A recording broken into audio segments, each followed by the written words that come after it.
सरफिरे हाशिम ने सरकारी परिसर पर कब्जा कर जिम और क्रिकेट बॉक्स बनाया। सूरत की लिंबायत पुलिस ने यूपी शैली में बुलडोजर चला दिया।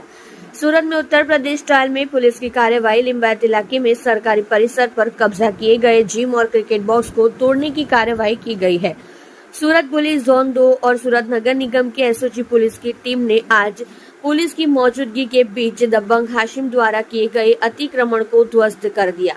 पिता पुत्र पर जानलेवा हमला करने वाला हाशिम गिरफ्तार।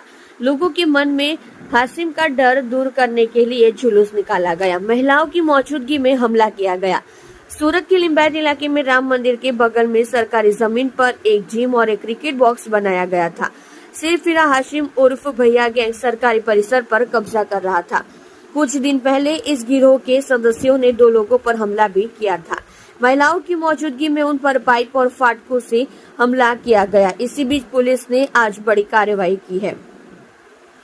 असामाजिक तत्वों पर पुलिस की बड़ी कार्रवाई। पुलिस ने आज उत्तर प्रदेश स्टाइल में कार्रवाई की है। लिंबायत इलाके में राम मंदिर के बगल में एक सरकारी प्लॉट पर जिम बनाया गया था। जिम और क्रिकेट बॉक्स पर बुलडोजर चला दिया गया है। पुलिस की मौजूदगी में आज तोड़फोड़ की कार्रवाई की गई।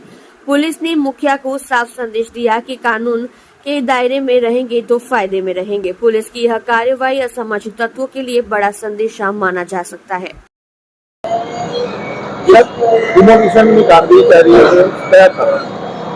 आज रोज लिंबायतना भावनानगर सोसायटी में गैरकायदेसर रीतना एसएमसी ना जो ग्राउंड है एना ऊपर एक क्रिकेट नु जे नानकड़ू बॉक्स અને જીમ ખાના બનાવેલું છે એ જીમ તોડવાની પ્રક્રિયા અત્યારે એસએમસી ની ટીમ આવેલી છે। એની સાથે અમારા સીપી સાહેબની સૂચનાથી સુરત શહેરની ઝોન 2 ની ટીમ અને એ ઉપરાંત ડીસીપી એસઓજી અને એમની ટીમ પણ આવેલી છે। આ તમામ ટીમો ભેગા મળીને અત્યારે ગેરકાયદેસર રીતના જે બાંધકામ થયેલું છે એને તોડવા માટેની અત્યારે પ્રક્રિયા ચાલુ છે। આવા કોઈ પણ અસામાજિક તત્વો જેમાં જે લોકો ગેરકાયદેસર રીતના દબાણ કરી લે છે અને વિસ્તારમાં પોતાની ધાક ફેલાવવા માટે પ્રયાસ કરે છે, આવા કોઈ પણ પ્રયાસ ન થાય એના માટેના પ્રયાસ અમારો એક અભિયાન છે। હાશિમ સિદ્દીકી નામના એક વ્યક્તિ જે અસામાજિક તત્વો છે એણે પણ આ પ્રકારે દબાણ કર્યું હતું। એ દબાણ દૂર કરવાની અત્યારે કામગીરી ચાલી રહી છે।